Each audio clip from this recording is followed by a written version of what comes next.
जलाने वाला भी बता रहा है कुरान जलाया है। अबे कुरान जलाया नहीं, कुरान तू अपनी जबान पे लाया है। कुरान क्या जलाया? ये कभी नहीं जलेगा, इससे जलते रहेंगे लोग, इस चिराग को बुझाने की कोशिश करते रहेंगे लोग। कुरान तो सारे सच से भी सच है, कयामत तक सच है। ये फाड़ने से नहीं खत्म होता,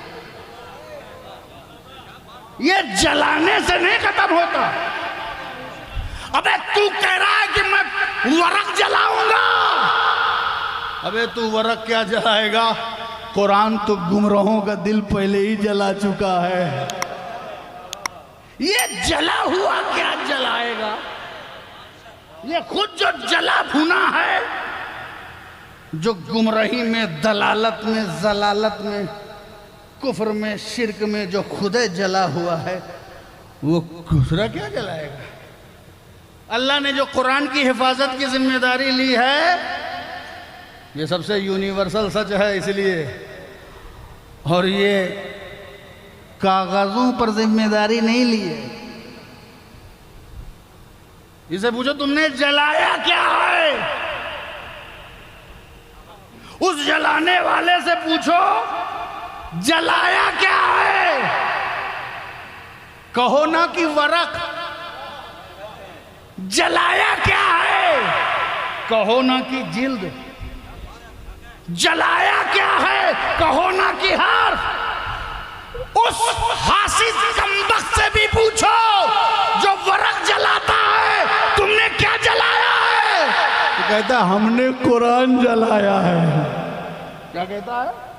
हमने कुरान जलाया। जलाने वाला भी बता रहा है कुरान जलाया है। अबे कुरान जलाया नहीं, कुरान तू अपनी जबान पे लाया है।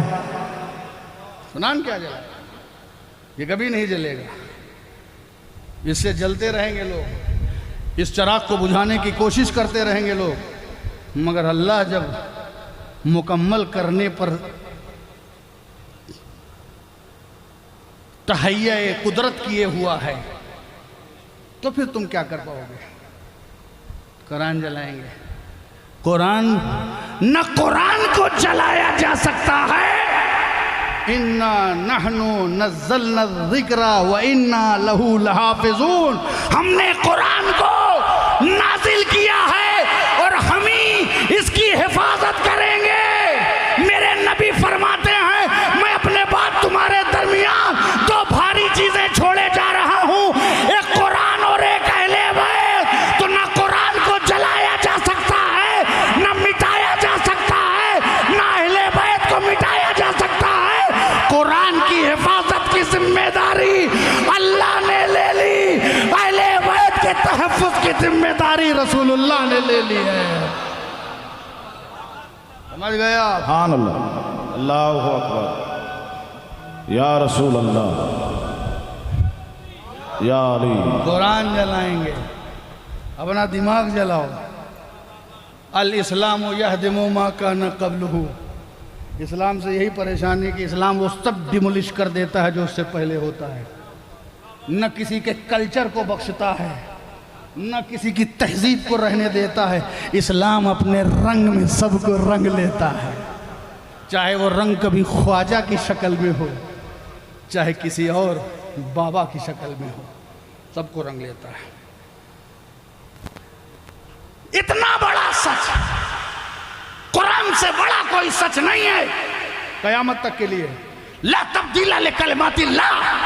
अल्लाह के कलाम में कोई तब्दीली नहीं है, कोई नहीं कर सकता। चैलेंज है, ना हुई है आज तक। फिर भी कुरान कह रहा है युदिल्लु बिही कसीरा व यहदी बिही कसीरा।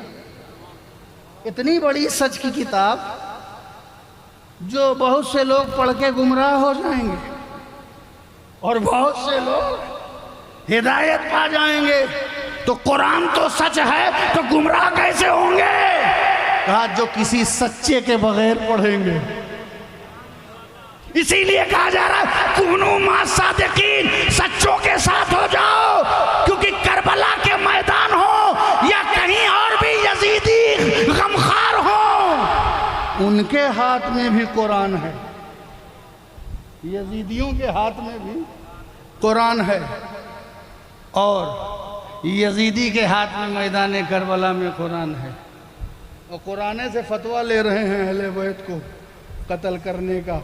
ऐसे ऐसे कौम के मेहरबान हैं उस वक्त के, जब उस दौर में सिर्फ 60 हिजरी गुजरी थी तो ये आलम था। अब तो 1400 साल हो गए, अब तो क्वालिटी से क्वालिटी घटती चली जाएगी। सुम्मल लज़ीना यलूनहुम सुम्मल लज़ीना यलूनहुम, बात कहाँ तक पहुँच जाएगी। तो जिस कुरान के साथ हादी है, सादिक है, हम ये नहीं देखेंगे कि कुरान किसके हाथ, हम ये देखेंगे कि कुरान किसके हाथ में है। करबला के मैदान में देखेंगे कि ये कुरान हुसैन के हाथ में है। अजमेर में देखेंगे कि ये कुरान गरीब नवाज के हाथ में है। बगदाद में देखेंगे कि ये कुरान हज़रत गौसे आज़म के हाथ में है। महरारा में देखेंगे ये कुरान हज़रत आले रसूल के हाथ में है। बरेली में देखेंगे कि ये कुरान इमाम अहले सुन्नत अहमद रज़ा के हाथ में है। कि चौछा में देखेंगे ये कुरान हज़रत मखदूम अशरफ सिमनानी मुहद्दिस आज़म अशरफ मियाँ के हाथ में है। हम ये देखेंगे डीसा में कुरान भाईजान बाबा के हाथ में है। हम देखेंगे कुरान गुलाम हुसैन बाबू के हाथ में है। हम सिर्फ कुरान नहीं देखेंगे, हम इस सच्ची किताब के साथ सच्चा भी देखेंगे। वकूनु मा सादिकीन। और ये भी नहीं कहा कि सादिक के साथ हो जाओ, एक ही ठो पकड़ लो बस दरवाज़ा बंद, जो आजकल की खानकाहें इस कोशिश में मुब्तला हैं। इल्ला माशा अल्लाह, अल्लाह सबको इस्लाह का मौका दे।